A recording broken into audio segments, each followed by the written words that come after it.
Joseph Vijay எனும் நான் சட்டப்படி அமைக்கப்பெற்ற இந்திய அரசியல் அமைப்பின்பால் உண்மையான நம்பிக்கையும் மாறா பற்றும் கொண்டிருப்பேன் என்றும்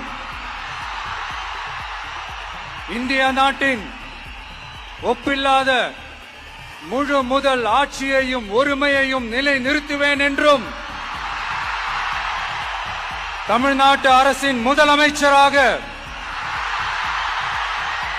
உண்மையாகவும் உளச்சான்றின்படியும் என் கடமைகளை நிறைவேற்றுவேன் என்றும் அரசியல் அமைப்பிற்கும் சட்டத்திற்கும் இணங்க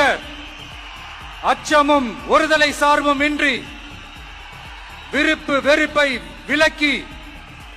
பலதரப்பட்ட மக்கள் அனைவருக்கும்